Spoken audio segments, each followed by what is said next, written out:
I pledge allegiance to the flag of the United States of America and to the republic for which it stands, one nation, under God, indivisible, with liberty and justice for all.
The 1913 Gettysburg Reunion, according to Wikipedia, was a Gettysburg battlefield encampment of American Civil War veterans for the Battle of Gettysburg's 50th anniversary. The June 29th through July 4th gathering of 53,407 veterans, of which 8,750 were Confederate, was the largest ever Civil War veteran reunion. All honorably discharged veterans in the Grand Army of the Republic and the United Confederate Veterans were invited, and veterans from 46 of the 48 states attended, all but Nevada and Wyoming. Despite official concerns, quote, that there might be unpleasant differences, at least between the blue and gray, end quote, as after England's War of the Roses and the French Revolution, the peaceful reunion was repeatedly marked by events of Union-Confederate camaraderie. President Woodrow Wilson's July 4th reunion address summarized the spirit. Quote, "We have found one another again as brothers and comrades in arms. Enemies no longer. Generous friends rather. Our battles long past. The quarrel forgotten. Except that we shall not forget the splendid valor." End quote. After numerous smaller Gettysburg reunions, including the 1906 Philadelphia Brigade Pickett's Division reunion, during which Brigadier General Louis Armistead's captured sword was returned to the South. In April 1908, General Henry S. Hyde-Coper of Philadelphia suggested a 1913 50th anniversary reunion to Pennsylvania Governor Edwin Sidney Stewart. On September 8th, the Gettysburg National Park Commission met with Gettysburg Bureau officials about the event. Stewart conducted a subcommittee meeting on October 25th, and Stewart addressed the General Assembly on the matter in January 1909. On May 13, 1909, the Pennsylvania Assembly created the 50th anniversary of the Battle of Gettysburg Commission, and the Commission's first tentative program of October 13, 1910, included a peace jubilee, with noon July 3rd placement of the cornerstone for a Great Peace Memorial. The August 26, 1912 U.S. Congress bill appropriated $150,000 and directed the War Department to establish the camp. Because the memorial funding was not approved, the Peace Jubilee plans were removed from the schedule. The site for the camp and the 8 acres for the Great Tent west of the Kadoorie House was selected in 1912 and mapped by the Gettysburg National Park Commission. The Park Commission also completed painting of avenue fencing, gun carriages, iron tablets, pyramids, and shells from 1912 through June 30, 1913. On April 13, 1913, the Pennsylvania Commission completed the Pennsylvania State Memorial and also mailed 40,000 veterans invitations. On June 28, President Woodrow Wilson notified the Pennsylvania Commission he would attend the reunion for a very limited period.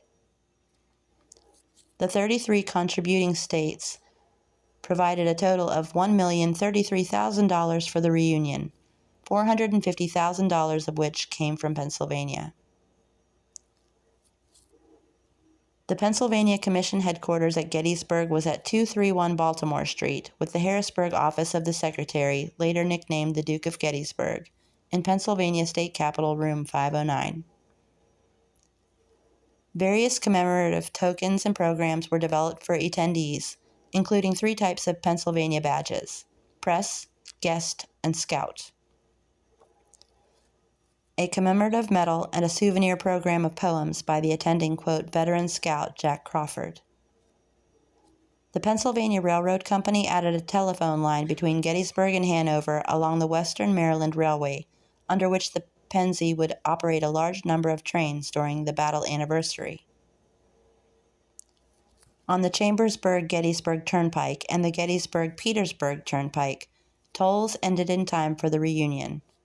On June 27th, the Pennsylvania Supreme Court upheld the 1911 Sproul Roads Act, by which the Commonwealth acquired private toll roads and made them free for the public. By February 1st, 1913, water wells were being drilled for the July encampment, and by June 26th, hotels in Hanover, Chambersburg, Hagerstown, and the Blue Ridge section were filling rapidly. For entertainment, a Gettysburg facility was started in 1912 to display the Boston version of the Gettysburg Cyclorama, Encyclopedia of the American Civil War, a political, social, and military history, and the Battle of Gettysburg black and white film of 1913 was run first at Walters Theater on June 26. This film has since been lost. Local planning for the reunion included expanding the Gettysburg Hackman tax to apply to automobiles, a 50-cent maximum for taxi fares in the borough, and an obscure request from a few Missouri veterans regarding the availability near Gettysburg of, quote, a few good widows or old maids, good housekeepers, and not too young, end quote, to go west after the reunion. The kind-hearted Mayor J.A. Holtzworth agreed to forward photos to the veterans of the, quote, Cupid operations, end quote. The Commission planned a 4-day series of events with each day dedicated to a different group. Anticipating that some veterans might arrive early, especially those traveling distances, the Great Camp was opened for supper on June 29th. Pennsylvania veterans who had attended the state reunion, which had adjourned on June 28th, made up most of the more than 21,000 arrivals that day. Other veterans arriving early included 2 Confederate vets of Culp's Hill, who had arrived on June 26th. Captain McCaskey of the Quartermaster's Corps had estimated 6,000 men might arrive on June 29th, and for a time struggled with severe shortages of food and supplies. Some veterans left without staying another night. In more pre-camp activities on June 30th, the 1912 base of the Virginia Monument was dedicated. The remainder of the monument was completed later. On July 4th, which was National Day, the Pennsylvania State Memorial was dedicated. 8 statues had been installed in April as part of it. President Woodrow Wilson arrived at 11 a.m. in a special train car, traveled through the borough, and entered the Great Tent through 2 rows of Boy Scouts. Wilson addressed the audience in the Big Tent about national unity and departed the camp after the national anthem was played. Attendees similarly returned to their quarters.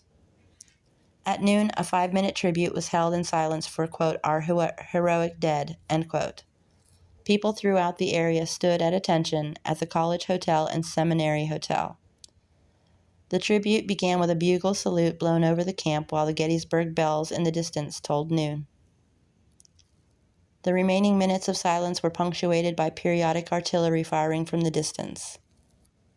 From 5 a.m. to 11 p.m., 7,147 automobiles, at least one from each state, used the National Park roads as visitors departed. Some 12,000 veterans had left on July 2nd and about the same number on July 3rd. An unusual event took place on the evening of July 2nd at the Hotel Gettysburg. W.B. Henry, a Southerner living in Philadelphia, erupted in violence after saying a, quote, vile epithet, end quote, for President Lincoln, and causing an argument at his table. A Union man threw his drink at Henry, who stabbed and slashed men at the table and on his way out to the street before being apprehended. Henry claimed that his father had been a Confederate general, but that was not verified. The Virginia governor spoke to officials on behalf of Henry. His father, who had been a major in the CSA, posted bail for his son. The victims, all but one of whom was taken to the hospital where all expected to recover, and most were released from the hospital the next day. Dismantling of the Great Camp began immediately after the July 4th tribute. The hospital closed on July 5th, and the last veteran left on July 8th. The annual military instructional camp used a few tents of the veterans' camp while encamped at the Meadborough camp from July 7th to August 15th. The quartermaster headquarters on Baltimore Street closed on August 13th, and by August 15th the entire Grand Camp had been removed, except for, quote, 4 great water storage reservoirs, end quote. A movie, United at Gettysburg, called A Romance, documented the reunion and was shown in some local theaters. Lieutenant Colonel Lewis E. Beetler, Secretary of the Commission, completed the compilation of the organization's reports on the December 31st, 1913. To commemorate the 1913 Gettysburg reunion, a colonial portico was opened in May 1914 at the seminary's old dorm.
I think that we've all had enough.